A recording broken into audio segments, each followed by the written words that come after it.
সরকারিভাবে নির্মিত ফ্ল্যাটগুলির কাজ মানুষের চাহিদার সাথে সামঞ্জস্য রেখে নির্মাণ করতে হবে। বর্তমান সরকার রাজ্যের নিম্ন আয়ের মানুষের হাতে সহজলভ্যভাবে সরকারি ফ্ল্যাট তুলে দিতে চায়। সেক্ষেত্রে ফ্ল্যাট নির্মাণে কাজের গুণগত মান বজায় রাখার ক্ষেত্রে সর্বাপেক্ষা গুরুত্ব দিতে হবে।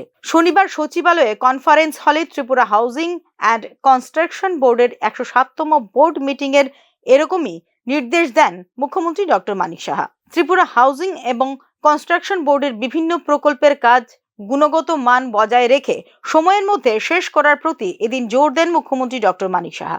এদিন আগরতলায় গান্ধীঘাটে নির্মাণাধীন ট্যুরিজম অ্যান্ড কালচারাল হাবের কাজের বিস্তারিত খোঁজ খবর নেন মুখ্যমন্ত্রী।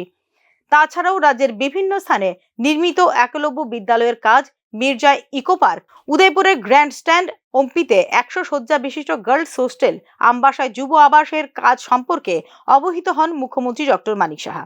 আমতলীর বাইপাস সংলগ্ন স্থানে প্রস্তাবিত আগরতলার কনভেনশন সেন্টার সম্পর্কে বিস্তারিত খোঁজ খবর নেন তিনি।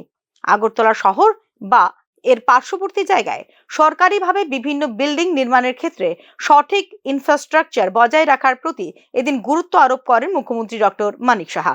ত্রিপুরা হাউজিং এবং কনস্ট্রাকশন বোর্ডের 2024-25 ও 2025-26 সালের বাজেট নিয়েও আলোচনা হয় এদিনের বৈঠকে।